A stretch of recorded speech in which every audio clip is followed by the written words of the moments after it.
অন্তর্বর্তী সরকারের কাছে আমরা আজকে দাবি জানানো যাচ্ছে আওয়ামী লীগের মতো একটি সন্ত্রাসী সংগঠনকে নিষিদ্ধ করার জন্য। সরকার আজকে আমাদেরকে ইনে বিনে বোঝানোর চেষ্টা করছে আওয়ামী লীগ নিষিদ্ধ করতে নতুন আইন প্রয়োজন, রাজনৈতিক ঐক্যমতের প্রয়োজন।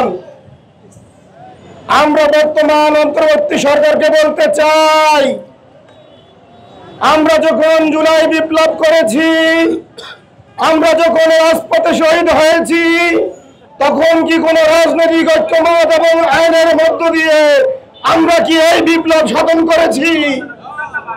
না, আমরা এই বিপ্লব সাধন করেছি বর্তমান এই সংবিধানকে ছুঁড়ে ফেলে দিয়ে, বর্তমান এই কাঠামোকে আমরা ছুঁড়ে ফেলে দিয়ে আমরা রাজপথে নেমে একটি বিপ্লব সাধন করেছি।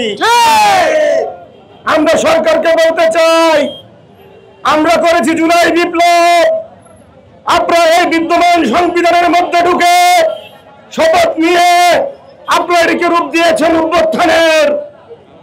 আমরা অভ্যুত্থান করি নাই, আমরা বিপ্লব করেছি।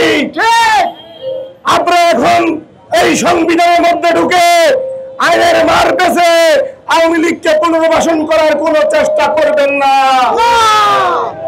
আমাদেরকে আওয়ামী লীগ নিষিদ্ধে কোন হাইকোর্ট দেখাবেন না। আমরা আপনাদেরকে বলতে চাই, অন্তর্বর্তী সরকারের উপদেষ্টাদের বলতে চাই, আপনাদেরকে চাকরি করার জন্য আমরা এই উপদেষ্টা পরিষদে পাঠাই নাই, আমরা পাঠিয়েছি রাষ্ট্রের সংস্কার করার জন্য। এই মুহূর্তে বাংলাদেশের সবচেয়ে বড় সংস্কার তা হলো সন্ত্রাসী ওই জঙ্গি আরএসএস এর মদতপুষ্ট আওয়ামী লীগকে নিষিদ্ধ করাই হচ্ছে সবচেয়ে বড় সংস্কার।